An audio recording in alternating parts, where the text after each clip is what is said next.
Boa noite a todos. Obrigado por terem vindo a esta terceira e última sessão do nosso ciclo Fronteiras do Futuro.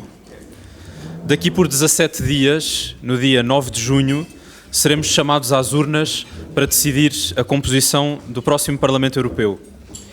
Este facto coloca diante dos nossos olhos, com maior vivacidade, a questão da Europa, do seu futuro, dos seus desafios internos e externos, da sua relação com o mundo mais vasto, das políticas que deve seguir, mas também a questão da sua identidade mais profunda, dos valores e princípios que fazem da Europa o que ela é.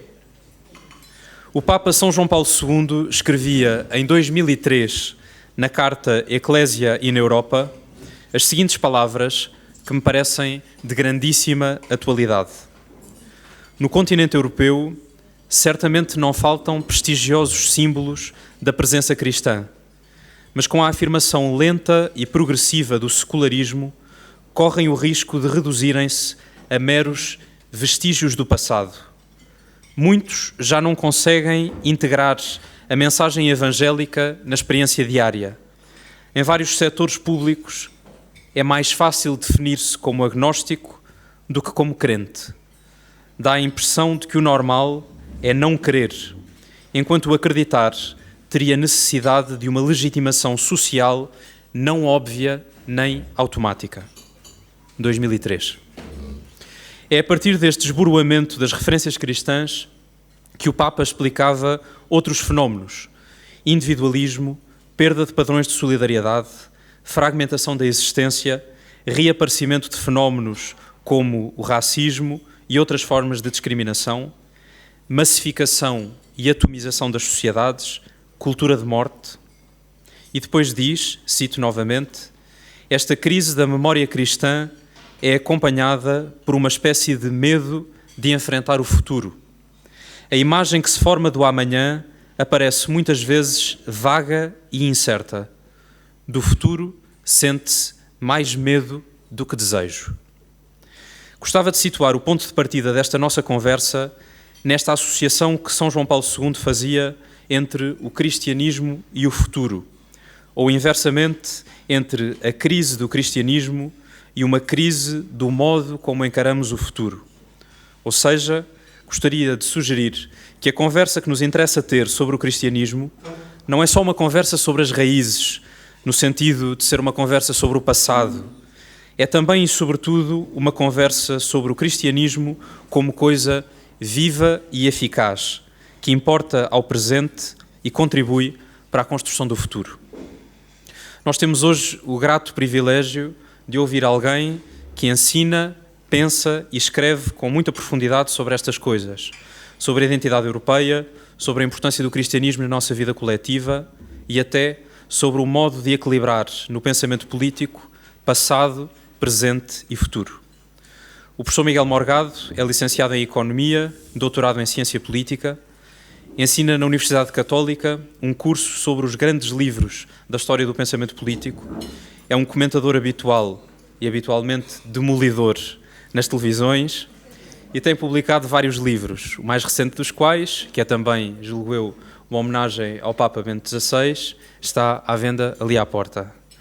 O professor teve a generosidade de nos encaixar numa agenda muito preenchida, facto que lhe agradeço muito, até porque, para mim, é sempre um gosto ouvir um grande mestre e um bom amigo. Senhor professor, tem a palavra.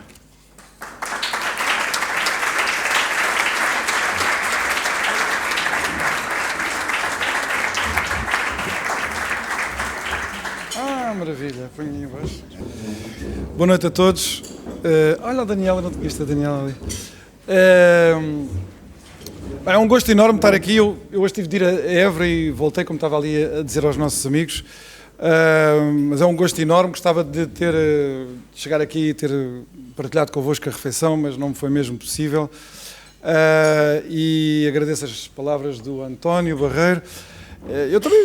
Eu queria retorquir dizendo que para mim foi um orgulho enorme ter tido o António como meu aluno durante 2 anos, anos em que o António apanhou-me ali numa fase da minha vida em que eu não podia dar tanta atenção aos meus alunos como dei antes e depois, e por isso também me penitencio. Espero que os meus alunos daqueles 2, 3, 4 anos me possam perdoar de alguma maneira, mas eu tenho procurado, e a Daniela é ali testemunha, nos últimos anos compensar a minha ausência naqueles tempos em que a política exigiu mais tempo e mais atenção de mim do que propriamente a universidade. Por isso é um pedido de desculpas aqui ao António, mas ele, pelos vistos, não levou muito a mal, porque ele é muito generoso. A introdução do António foi verdadeiramente excepcional, porque ele toca nos temas que eu queria ver convosco muito rapidamente aqui hoje. O problema europeu, por um lado, o problema da secularização e o problema do futuro, precisamente. Eu acho que ele acabou por fazer a intervenção que eu tinha pensada de uma maneira telegráfica e sumária e, portanto, dispensa-me até de perder aqui muito tempo aqui nesta nossa conversa inicial e passarmos imediatamente ao nosso debate. Mas já agora deixe-me só fazer um conjunto de considerações para se tornar mais claro quais foram a atenção que eu dediquei ao problema europeu nestes últimos anos. Se nós tivéssemos que descrever muito rapidamente, em 2 pontos, quais são as grandes novidades de significado histórico ou universal, para utilizar uma expressão do século XIX, na vida da Europa do nosso tempo, os últimos 20 anos, os últimos 30 anos, é muito fácil dizer quais são. Quais são esses pontos que caracterizam a nossa época, o nosso tempo, de todos os outros tempos anteriores da vida europeia, da vida coletiva europeia. Primeiro é que depois de 300 anos de hegemonia absoluta da Europa sobre o resto do mundo, essa hegemonia acabou. E isso é um facto que já não está aberto a hesitações de diagnóstico, com que vamos ter que lidar para os próximos 50, 60, 100 anos talvez. Tivemos um período, 200, 300 anos, em que a Europa criou um mundo no planeta inteiro à sua imagem e semelhança. E, portanto, nós exportamos a nossa cultura, exportamos as nossas línguas, exportamos as nossas tecnologias, exportamos as nossas filosofias, exportamos a nossa religião. O mundo ficou literalmente europeu. E isso teve consequências de todo o tipo, algumas boas, outras más, para a nossa cultura europeia. Só que o drama do nosso tempo é que isso acabou. Essa época chegou ao fim. Portanto, somos nós que temos que lidar com essa transição.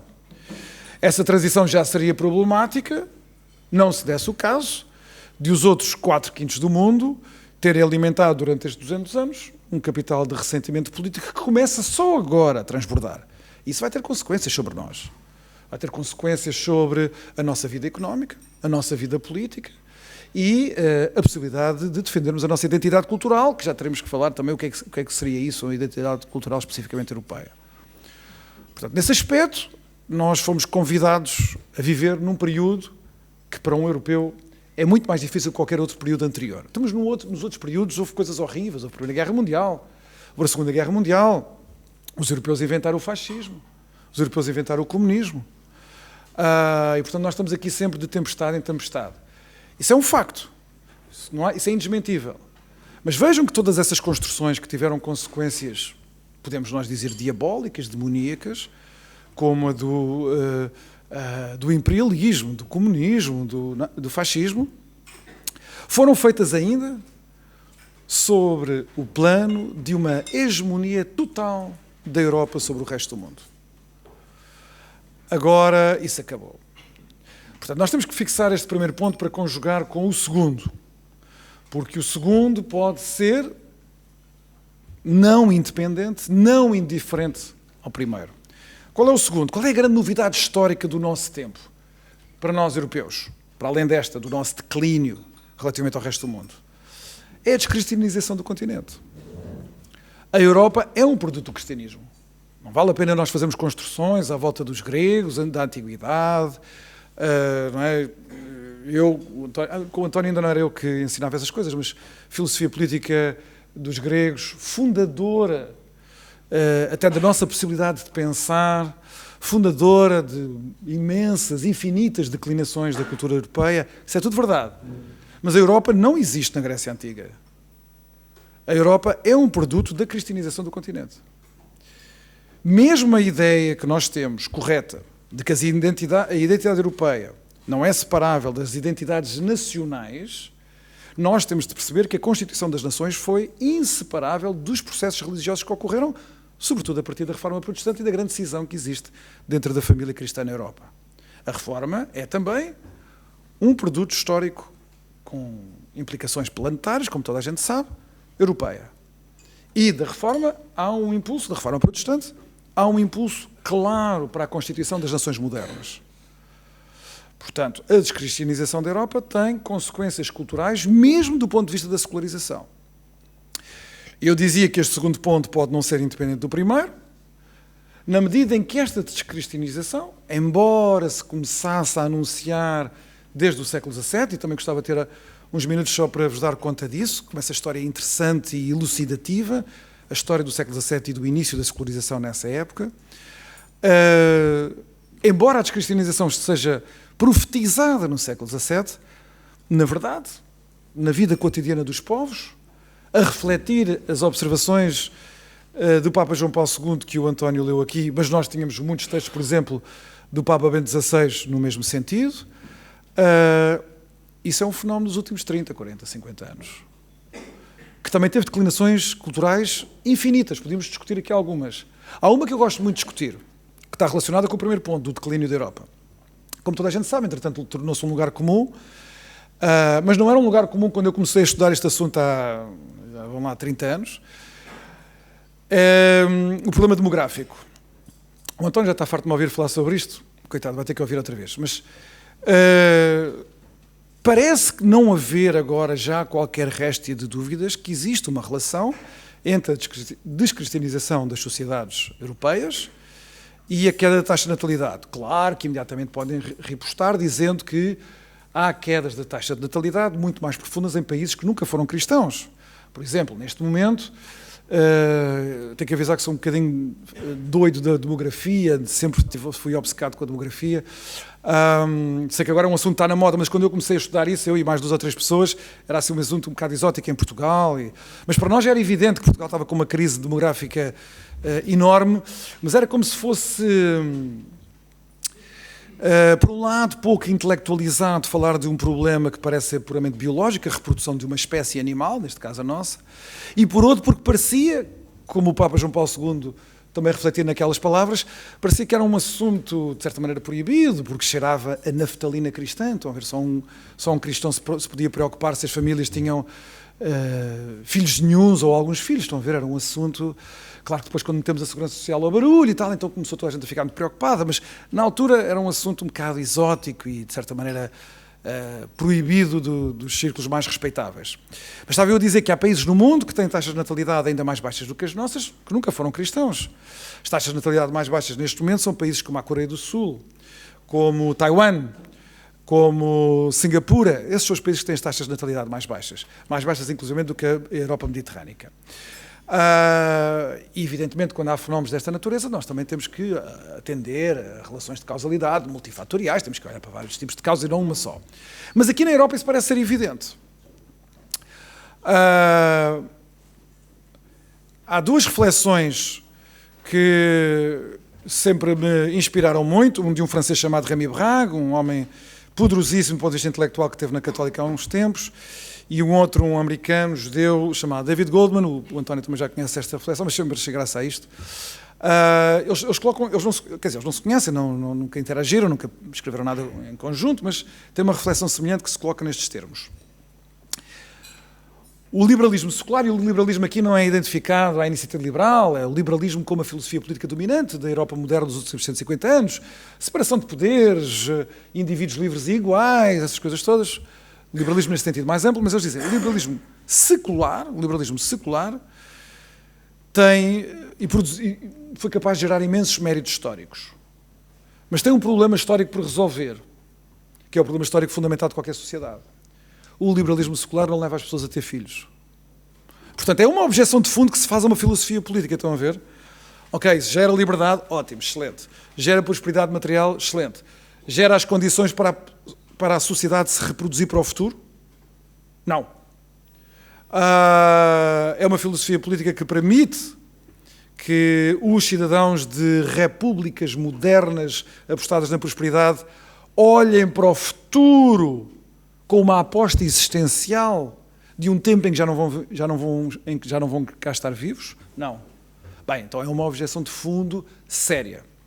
Então vejam este paradoxo. Nós temos, por um lado, a conjugação destes dois fatores, a descristianização da Europa, que, para além de ser o esvaziamento de um recurso que foi até agora vital para a especificidade europeia nas suas identidades culturais, portanto, sem cristianismo, o que é que nós europeus vamos ser, ninguém sabe dizer exatamente, mas, além disso, a relação que existe com o primeiro tema do declínio da Europa relativamente ao resto do mundo tem de suscitar, então, a nossa reflexão sobre o que é que, do ponto de vista político e social, o futuro imediato da Europa, o futuro de curto prazo, os próximos 10 anos, os próximos 20 anos, podem trazer, deste ponto de vista, do ponto de vista da secularização.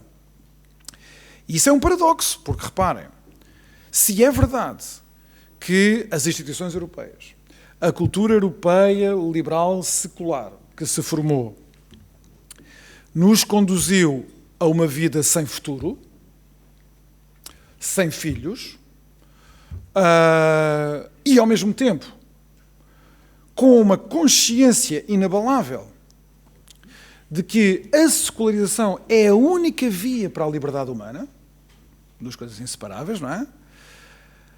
O que é que nós podemos fazer à medida que constatamos que, também de um ponto de vista meramente demográfico, uma parte crescente da população europeia não vai aceitar viver em sociedades secularizadas? Reparem, não em nome do cristianismo, mas em nome, por exemplo, do islamismo. Nós temos uma parte da população islâmica, de europeus, não estou a falar agora dos novos imigrantes que hão de chegar daqui por 10 anos ou amanhã, não. Estou a falar dos cidadãos europeus que são muçulmanos, que professam o islamismo, não aceitarão uma sociedade secularizada. É verdade que neste momento nós temos todo o tipo de alianças bizarras, em que é a esquerda que parece ser a porta-voz das minorias árabes e islâmicas em França, na Bélgica, na Áustria, na Suécia, em Espanha, estávamos a falar há pouco, em Espanha. Mas essas alianças são contra a natura, como toda a gente sabe. Porque a cultura islâmica dessas populações, que são europeias agora, é absolutamente incompatível com os ideários da secularização radical que a esquerda ainda hoje perfilha. Portanto, nós estamos à beira de grandes problemas políticos para os quais nós não temos uma solução. Não temos uma solução porque, de um lado, temos a certeza, como eu disse há pouco, inabalável, isso faz parte da consciência europeia, da consciência democrática europeia, de que a secularização é o único caminho constitucional para a liberdade individual, e, ao mesmo tempo, nós sabemos que há uma parte crescente dos europeus, já não cristãos, mas muçulmanos, que não aceitará uma sociedade radicalmente secularizada como, sobretudo, à esquerda se preconiza. Portanto, nós temos estes problemas que não têm uma resolução fácil. Não tem uma resolução fácil. Deixem-me só perder agora 3 ou 4 minutos para vos contar esta história um bocadinho mais maçadora de como é que isto tudo começou. Porque para mim é importante saber como é que isto tudo começou. O António teve a amabilidade de falar do meu último livro. Eu, entretanto, estou a escrever um outro, a ver se consigo acabar ainda no verão. O livro gêmeo deste. Este é um livro que se chama Introdução ao Conservadorismo. Eu estou a escrever um livro sobre o liberalismo. E a história do liberalismo, a história do nascimento do liberalismo, é a história do início deste processo. Por isso é que compreender a Europa contemporânea, a Europa da prosperidade material, do Estado Social, da democracia política, das liberdades, da separação de poderes, das constituições, mas também da eventual negação do futuro, é em grande medida um produto do liberalismo. O liberalismo é a filosofia política que dominou o nosso horizonte nos últimos 150 anos.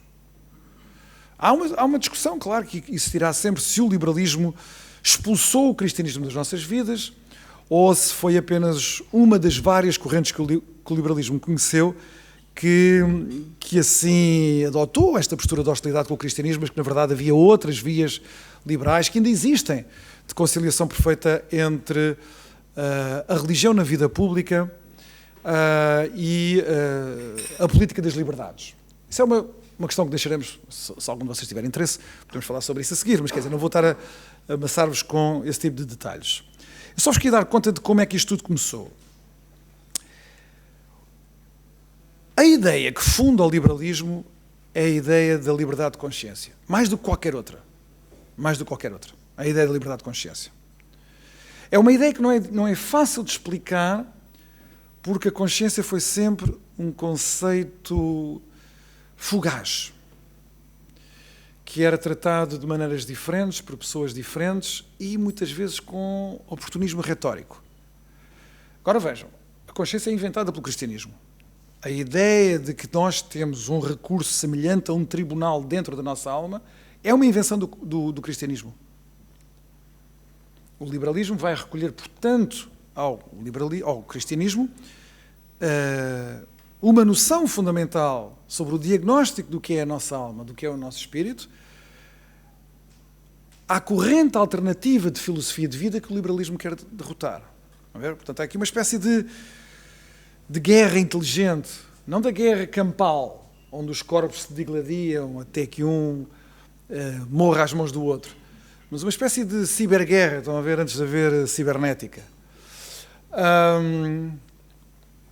O que é que os primeiros liberais fazem, os proto-liberais, enfim, antes de haver liberalismo, o que é que eles fazem com a liberdade de consciência?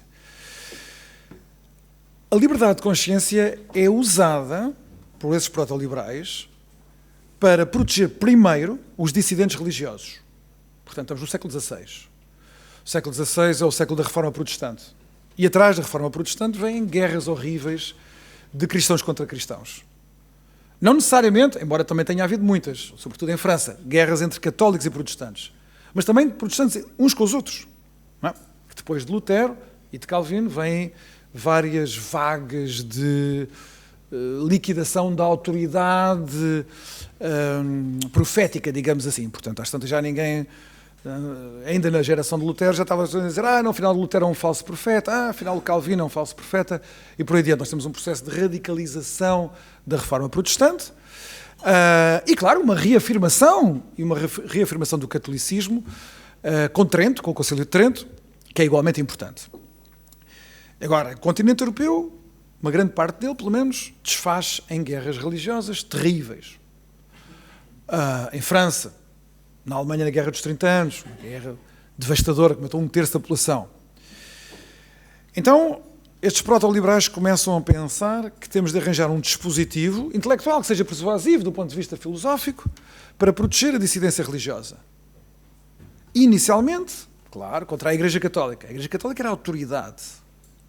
A autoridade para quê? A autoridade para conformar as consciências ao conteúdo exato da verdade profetizada. Com o protestantismo, o que é que se diz? Não há essa autoridade. Só a Escritura, não é? É o slogan de Lutero. O Lutero era um tipo que teria sobrevivido perfeitamente no nosso tempo. Tinha um talento para os... Isabel, agora que eu estou a ver. Tinha um talento para os slogans, para utilizar a imprensa. Na altura não havia internet, mas para utilizar a imprensa, que tinha sido inventada uns 30, 40 anos antes. Ele era um grande, como se diz hoje em português assim um bocado calão, marqueteiro. Estão a ver na política, fala-se muito do marqueteiro, promover um político, preparar um discurso, estão a ver um marqueteiro.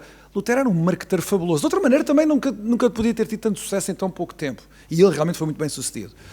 Mas o slogan é só a Escritura. Quer dizer, não há autoridade, não há uma autoridade institucional para mediar a interpretação da verdade. Só a Escritura. Então quem é que fica com o livro na mão? Com a Bíblia traduzida em alemão de Lutero? Fica o indivíduo. Fica o indivíduo. Como é que ele julga a palavra de Deus? Como é que ele julga a palavra de Deus? À luz da sua consciência. Porquê à luz da sua consciência? E os proto-liberais vão dizer, aí sim com oportunismo retórico, porque a consciência é o lugar onde a voz de Deus flui na nossa alma. Não é o que vocês cristãos dizem, protestantes e católicos, não é? Não é isso que vocês dizem? Então a voz de Deus vai fluir ali. A autoridade está dentro de nós, ligada a Deus. Estão a ver? Portanto, num primeiro momento, o proto-liberalismo o que faz é inviolabilidade da consciência, porque a consciência é o tribunal onde o juiz é Deus. Não é? Mas gradualmente o que é que nós vemos? O tratamento da consciência de um tribunal em que o indivíduo é advogado e juiz ao mesmo tempo. Em que Deus começa rapidamente a ser evacuado desse lugar de autoridade. Porquê? Porque os protoliberais inteligentes percebem que dizer que Deus fala na nossa consciência remete imediatamente para a pergunta: mas que Deus é que estás a falar? O de Calvino? O de Lutero? O de Trento? Então, essa pluralidade, essa heterogeneidade, abre o espaço para se dizer: nós agora temos que utilizar a liberdade de consciência não para proteger o dissidente religioso, portanto, o protestante na terra de maioria católica ou o católico numa terra de maioria protestante, mas para proteger o indivíduo na sua liberdade soberana sobre si mesmo de qualquer autoridade, a começar desde logo da autoridade religiosa. Então, chegamos ao século XVII, eu vou já terminar, não se preocupe que eu não vos vou amassar mais. Chegamos ao século XVII e aparece um homem que é particularmente importante nesta história. Acho que ele quase nunca é mencionado, agora nos últimos 10 anos tem havido mais trabalhos sobre ele e tal, mas que ele é muito pouco mencionado quando vocês vão à procura de textos, enfim, gerais, descritivos da história do conceito de tolerância, do conceito de liberdade de consciência, que é um homem chamado Pierre Bayle. O Bayle foi um tipo extraordinário. Por várias razões, não vos vou estar a chatear com isso, mas ele até era de famílias huguenotes. Huguenotes era o nome que se utilizava para os calvinistas franceses.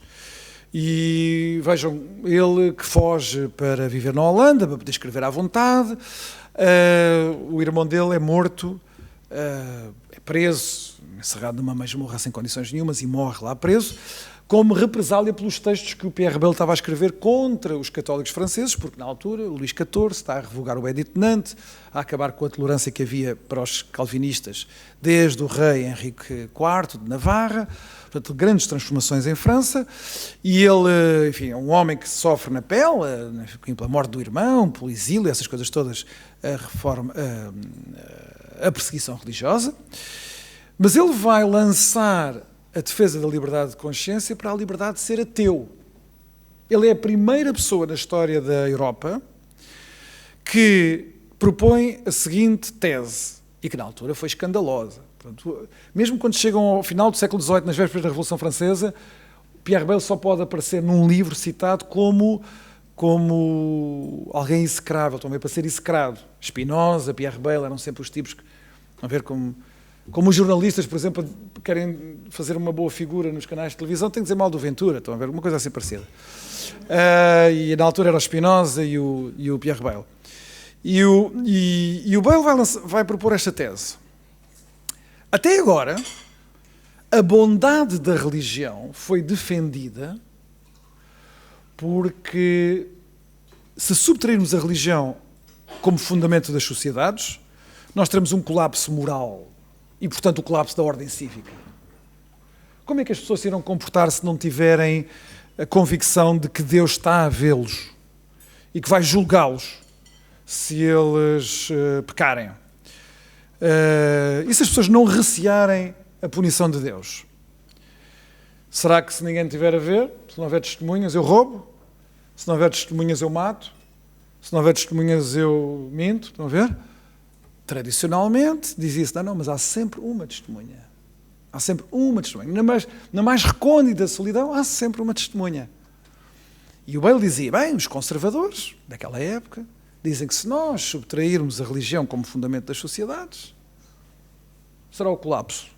O colapso das sociedades será como nós a conhecemos. Portanto, até uma religião falsa é politicamente útil. E essa sim era uma tese muito antiga.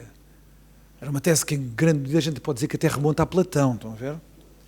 A ideia de que nós precisamos, para coexistirmos de uma maneira moralmente íntegra, pacífica, sociável, que nós precisamos de ter uma espécie de cimento religioso.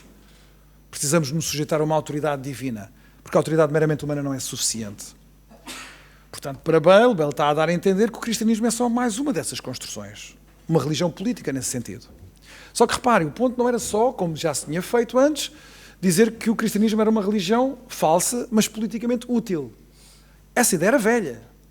O ponto de Bale é agora dizer assim: todas as religiões, claro que ele está sobretudo interessado em atacar o catolicismo, mas também o cristianismo lá da família dele ele também desprezava. Todas as religiões, dada a estrutura do que é uma religião, no entender dele, se torna persecutória. Portanto, uma religião, se pela sua natureza, pela sua inclinação irresistível é persecutória, então ela é inimiga da liberdade individual. Então, imediatamente se colocou uma polarização aqui irredutível. E o passo final foi este. Então vamos fazer a experiência. E uma sociedade de ateus? A sociedade de ateus era impensável, porque politicamente ela era suicida. Não é? Bale vai defender, no entanto, é a primeira pessoa na história da Europa que vai defender isto, que uma sociedade de ateus será moralmente mais íntegra do que uma sociedade de gente religiosa, a começar pelos cristãos. E realmente vocês devem imaginar que no século XVII era uma coisa dessas, enfim. E mesmo na Holanda, que reparem, a Holanda na altura era dominada por seitas calvinistas muito, digamos assim, afirmativas da sua missão evangélica, para sermos mansinhos, e portanto era escandalosa também para eles, não era só escandaloso para a Igreja Católica, era escandaloso também para as novas seitas calvinistas. E é isso que ele vai defender. Ele vai dizer que a nossa vida moral é mais autêntica se não for produto de uma moral mercenária. Então vejam, o catolicismo ou o cristianismo em geral, qualquer religião, ele também depois diz a mesma coisa do islamismo e essa coisa toda. Ele cria uma inimizade irreconciliável entre religião e a política da liberdade, das liberdades individuais, e depois, em cima disso, acrescenta este ponto que não é pequeno para nós compreendermos o ponto em que nós estamos hoje. Que, afinal de contas, a vida moral de um cristão mede-se por algo que é imoral. Portamos-nos bem porque temos medo de um castigo, de um pai castigador. Bale diz, as virtudes de um ateu serão muito mais autênticas, porque não estão à espera de nenhuma recompensa eterna. Evitar o vício para um ateu é moralmente muito mais nobre do que para um cristão, porque não procede do medo de um castigo. Se eu sou apanhado. Não é? Estão a ver? Portanto, Bale propõe isto. Numa grande polémica, já agora, com um dos fundadores da Igreja Católica, e que era, talvez, o santo preferido dos protestantes daquela época, Santo Agostinho. Isto é feito em estrita polémica, em explícita polémica com Santo Agostinho. Daqui, Bale semeou um terreno que se desbravou a seguir à Segunda Guerra Mundial. Eu com isto prometo que vou terminar. Este terreno nunca esteve particularmente arável, terreno europeu, para as ideias do Bale e de outros que seguiram a Bale, claro, imaginem, depois. Reparem, a expressão República das Letras, que é uma expressão agora hoje muito banal, foi ele que a inventou. Ele quis criar uma comunidade de intelectuais, desligado das universidades cristãs, para se proceder a uma construção de um mundo intelectual completamente separado das interpretações religiosas. Mas, se nós formos ver, até a Primeira Guerra Mundial, o terreno europeu, mais a norte, mais a sul, mais a leste, mais a oeste, nunca foi muito arável para que estas sementes germinassem. E depois da Primeira Guerra Mundial em diante, houve ali um arado qualquer que fez respirar os terrenos europeus e aí sim, aí tudo começou a germinar. Portanto, há mesmo um antes e o depois de 1914, não é? 1914 é mesmo a grande viragem. Nós somos os herdeiros disso. Claro que esse período se acelerou no pós-Segunda Guerra Mundial, mas nós temos que compreender o choque traumático que a Primeira Guerra Mundial criou para compreendermos como o processo de descristianização só pode começar verdadeiramente nessa altura. É verdade que há muita coisa que está a ser preparada intelectualmente, institucionalmente, no final do século XIX, mas é a Primeira Guerra Mundial. E não é por acaso, então, que é a Primeira Guerra Mundial que inventa o bolchevismo, o comunismo. É verdade, tinha sido preparado com Marx, mas como ação prática, Lenin é um produto da Primeira Guerra Mundial. O fascismo italiano é um produto da Primeira Guerra Mundial. Depois da Segunda Guerra Mundial, parecia que nós tínhamos todos aprendido com essa lição, não é? Pelo menos na Europa Ocidental. O fascismo tinha sido derrotado na Segunda Guerra Mundial e o preço da guerra tinha sido tão enorme e ao mesmo tempo que o espectro de Auschwitz tinha-nos vacinado, pensávamos nós, perpetuamente, contra o vírus do fascismo. E ao mesmo tempo, no Ocidente, nós também aprendemos a lição sobre o comunismo. O leste demorou mais tempo, como nós sabemos. Parecia que então, que depois daquele período terrível inaugurado em 1914, nós tínhamos aprendido um conjunto de lições históricas e os mais otimistas pensaram, nós estamos a aprender estas lições históricas, a criar esta imunidade que não tínhamos contra o fascismo, a criar a imunidade que não tínhamos contra o comunismo, graças às nossas raízes cristãs. Mas em retrospectiva nós vemos que isso foi um erro. Um erro de otimismo excessivo. Como o Papa João Paulo II e sobretudo o Papa Bento XVI foram eles talvez os espectadores mais lúcidos desse erro. Nós acreditávamos que ainda tínhamos as raízes cristãs vivas no continente europeu. Quando na verdade o que nós estávamos a viver era ainda uma inércia de 1000 anos de cristianismo, pelo menos desde a reforma do Papa Gregório, vamos supor assim, não é? 1000 anos de cristianismo. Nós estamos a viver essa inércia. Agora veja, o horizonte do fascismo acabou, o horizonte do comunismo desde o Muro de Berlim acabou. O que é que ficou na Europa? Ficaram 3 matrizes ideológicas, se quiserem. Já não havia cristianismo propriamente dito como força motriz da vida coletiva, cultural e intelectual da Europa. Já não existia. Mas existiam ainda 3 matrizes ideológicas que foram muito importantes para construir a Europa de que nós tanto gostamos do pós-Segunda Guerra Mundial, o Estado Social que falávamos há pouco, uma economia de mercado regulada, instituições livres, imprensa livre, separação de poderes, constituições. 3 matrizes ideológicas, rapidamente. Conservadorismo, o liberalismo que estávamos a ver agora, não é? E o socialismo. Só que no início da década de 90 não era claro o que é claro hoje. E este é o balanço com que eu enfim, terminarei. O socialismo nos anos 70 tinha falido intelectualmente, tinha estado demasiado próximo, demasiado dependente de estruturas gerais marxistas, não do marxismo como um todo, mas de estruturas gerais marxistas, e nos anos 70 já ninguém levava aquilo a sério. A queda do muro, no fundo, foi a bacharelada final. Portanto, parecia que sobravam liberalismo e conservadorismo. Não é? Lembrem-se, se este diagnóstico estiver certo, é o liberalismo e o conservadorismo já sem o suporte cristão, não é?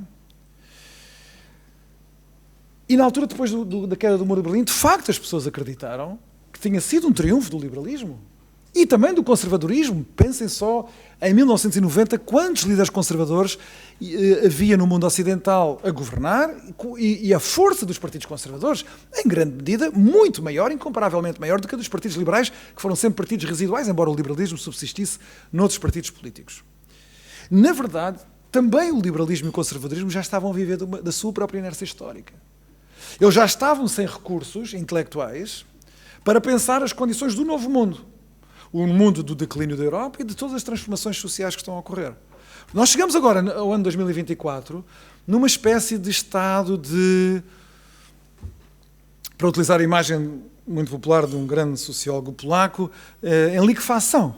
Parece que estamos todos, isto tudo, havia planos sólidos aos quais as pessoas se agarravam e, entretanto, eles foram derretendo, passaram a estado líquido, estão a ver? Parece que está tudo misturado. Por isso é que há uma grande indeterminação até nas escolhas partidárias das pessoas na Europa. As transformações a que nós estamos a assistir nos sistemas partidários, isso não é um acaso, isso não é uma contingência. Isso reflete uma crise moral e intelectual grave na Europa que não se esqueçam que é dupla. Ela começou por ser religiosa, enfim, pelas minhas simples observações não vou repetir, e agora atingiu também as próprias ideologias que se pensaram independentes da crise religiosa. Pelo contrário, pensaram que a crise religiosa era um sinónimo, uma demonstração histórica de que estas matrizes ideológicas sobreviveriam além da religião tradicional. Agora é provável, posso estar enganado, que estas matrizes ideológicas, estas 3, tenham pela frente uma tarefa muito difícil de reconstrução. Às vezes a história não permite que certas correntes ideológicas, doutrinárias, se reconstruam. Algumas se extinguem. Mas o mais grave não é que os nossos filhos percam uma referência liberal ou conservadora ou socialista se substituída por outra, talvez mais sensata, talvez mais sábia. Isso seria até um ganho. O grande problema é que nestas épocas históricas de indeterminação nós ficamos abertos a tudo. A todo o tipo de determinações. As boas e as aberrações. E é por isso que nós temos de estar atentos agora para as aberrações. Até termos a imaginação moral e intelectual para reconstruirmos aquilo que foi, se não quiserem dizer destruído, que é demasiado, que é excessiva, uma palavra excessiva, mas pelo menos que está em crise. Precisamos dessa imaginação, às vezes ela não está disponível, mas até encontrarmos a solução para estas crises, pelo menos a tarefa cívica que nos aguarda é essa, de criarmos imunidades, por utilizar a imagem que utilizei há pouco, contra as novas aberrações que estes períodos históricos sempre abrem. Obrigado pela vossa atenção.